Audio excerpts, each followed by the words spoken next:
Brady expected to sign with Tampa Bay. We still don't have the ink on the signature on the paper just yet, but that's kind of a logistical thing with his physical and whatnot. Dak Prescott, the franchise tag from the Cowboys. Ryan Tannehill, the mega deal from Tennessee. Teddy Bridgewater, now the starter in Carolina. And Nick Foles going to push Mitch Trubisky there in Chicago, try and get the Bears back to division contention. Our Super Bowl winning quarterback, David Carr, back with us here. I got a bunch of questions for you on these guys. Let's start with the big move. Tampa Bay gets Tom Brady. We all think that Tom Brady will be an addition to the Buccaneers. What do the Bucs have to do to make sure Tom can succeed? It's a great question. I think that what the Bucs have done in the recent past, especially with Bruce Arians, is kind of spread the field and thrown the ball up.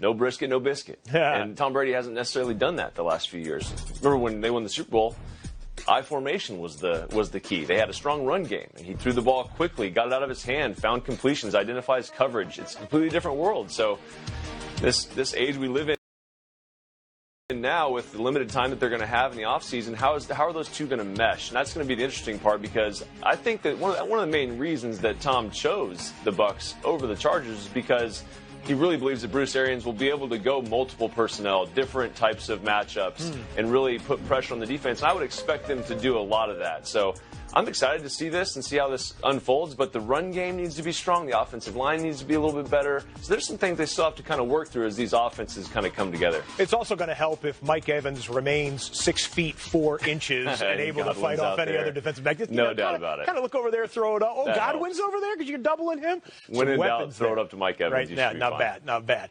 Elsewhere in mature quarterback news, old man Phillip Rivers going to Indianapolis. What kind of Phillip Rivers should we expect? 2-3 years ago, Phillip Rivers, or last year's, which wasn't his sharpest? Well, I think really 2 or 3 years ago, Rivers, I think he still has some of that left in him. I know we saw some mechanical things that kind of plagued him last year, some high throws, some forced passes in desperate situations. I honestly think a lot of that comes from just not trusting the system, not trusting what's going on around you, and trying to make too many things happen. I've been in that situation before, as has every quarterback at certain points in their career. I think Phillip is still a guy that can play at a high level, and if you give him a solid offensive line, which he's going to have in Indianapolis, give him a good run game and a strong defense with a guy that he trusts. The most important thing is a guy that he trusts calling plays. You don't have to necessarily force the issue, because you know the next play is going to be an even better one, or it's going to be a winner for you. So I think that relationship between him and Frank Reich is going to be crucial to their success. This offseason has been different than last offseason in that we have not talked a lot about the Cleveland Browns. We're about to, though, right now. Baker Mayfield, #1 pick in the draft. He's going into year 3. How much pressure is he under, and does the signing of Case Keenum play into that at all? Yeah. No, I mean, obviously, Case is just there to kind of back up the situation. I mean, that's not going to be something that really pushes. I think Baker is more concerned with obviously bringing in some help at tackle, which they did, and then Kevin Stefanski installing a new offense, which I think is going to be very friendly. I think it's going to play a little bit more towards what Baker's strengths are. I'm excited to see how that kind of works. I think you still have to add some of those RPO things, some of the things he did in Oklahoma were still very productive. But if you add a consistent run game, some zone runs with some bootlegs, and kind of buy some time, Baker's really good at that. Obviously, with the receiving core that they have on the outside, that's going to help. But I think Baker's going to play some good football this year with some better protection. That was really the biggest thing. It was just hit or miss week in and week out. Is he going to be able to be protected? His jersey going to be clean? If he can do that, and I think Kevin will put together a good plan, they're going to be okay. Well, Lord willing that we get coronavirus under control, we'll go to training camp like we usually do and get ready for daily training camp quarterback battle reports out of Chicago. Mitch Trubisky went 4 for 6 in 7-on-7 today, and Nick Foles threw 2 touchdown passes. Who's going to be the better starting quarterback for Chicago this year? Trubisky, Foles? As much as I want Mitch to succeed, I think that there's a reason that they traded for Nick Foles. They want him to be the guy there. So I think that you roll the balls out and you kind of see who shows up as the guy. But Nick just has that type of personality. He's going to come in. He's going to win over the locker room. He's going to give you some stability as far as reading defenses. That's what we really talked about. We talked about Mitch last year and his struggles. He'd get locked into a guy. He wouldn't see the coverage.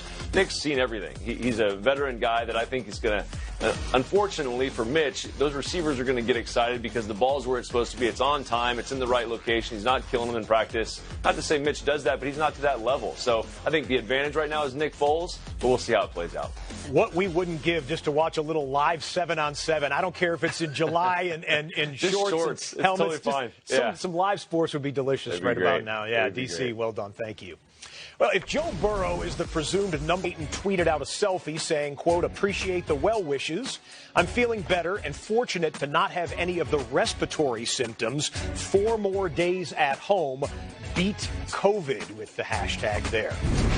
So it's a pretty scary time right now for all of us, quite frankly. NFL players are dealing with the changeover of the new league year, the business that comes with that, and David Carr and Terrell Davis trying to remain in shape, and the new players joining new teams trying to gel with their new teammates when many of the facilities are shut down right now. DC, what, and neither one of you have gone through this, of course, before, but what type of an approach should guys take right now, David? It's going to have to be very creative. I think that's the first thing. And most guys have the luxury of either having some equipment at home or can, facilitate a trainer to come to the house and make something happen there from a physical standpoint, and then eating-wise, everything can kind of pretty much remain the same, even though there's mostly nothing at the grocery stores I've checked. But as far as the football thing goes, that's the interesting part, because Tom Brady's going to Tampa Bay. Guys are moving, and they're trying to figure out how to meld these offenses together. So when you have quarterbacks bouncing all over the league, you have to figure out how to get on the field with some of these guys, because if we just wait until August and roll in there and think we're going to be game ready to put a good product on the field, that's going to be extremely difficult. So you're going to have to be very creative, but also very safe and smart, because you don't want guys jumping on planes, flying all over the country to meet up with each other, because a lot of guys live in different cities. So, like, for instance, Derek, he just went to Vegas because San Francisco is literally shutting down. He went there last night. He's in Las Vegas right now at his home there, and he's just kind of laying low, working out. The gym equipment showed up. And then from a throwing standpoint, trying to get some work in. Devontae Adams lives in the Bay Area, but now they're separated by a couple hundred miles. So he's trying to find guys that can maybe come out to a park or find somewhere outside where you can get some work done. But it's going to have to be a very creative approach. Yeah, it's going to be tough. You can get some film study done. You can get some FaceTime with guys to go over the offensive concepts or defensive concepts, but it's pretty limited.